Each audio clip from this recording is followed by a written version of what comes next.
So that the question is, why this particular kind of people are the targets of so much venomous hatred? And I think the answer is that they not only succeed, they succeed in a way which is the threat to the egos of other people. That is, you can envy a Rockefeller, but he's no threat to your ego, because you say, listen, anybody can be rich if he's born a Rockefeller. But the guy who comes here, let's say from Vietnam or Korea, and arrives here with little more than the clothes on his back and a few words of broken English, and a decade later he has his own little business, and you see his son a few years after that getting ready to go off to Harvard or MIT, you've got to ask yourself, you've either got to, you've got to hate yourself for saying, my God, I've been stagnating, this guy was nothing and now he's risen up, or you're going to have to hate him. And most people, when they have a choice between hating others and hating themselves, they hate others. If history has shown us anything, it's that people do not always admire success, they resent it.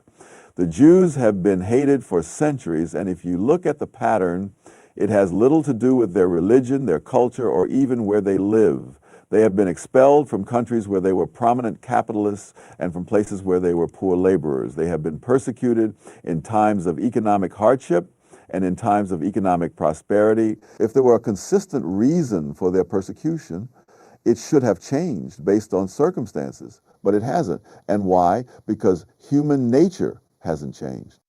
I have often said, when people are given the choice between hating themselves for their own failures or hating others for their success, they will hate others for their success. The Jews have time and again proven the second part of that equation. They arrive in new lands with nothing, and through careful habits, discipline, and economic ingenuity, they rise. And when they rise, so does resentment. It is one of the great tragedies of human nature, that people see the success of others as a threat rather than an example. This is not unique to the Jews, of course. The Chinese in Southeast Asia, the Lebanese in West Africa, the Armenians in the Ottoman Empire, all have faced similar fates. These groups, much like the Jews, did not rely on government handouts or special privileges. They relied on work, on trade, on intellect. And when they rose to prominence, the hatred followed. Why? Because their success exposed the failures of others. And no one likes to be reminded that their own shortcomings are their own doing.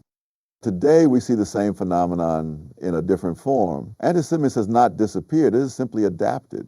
The language has changed, but the resentment remains the same.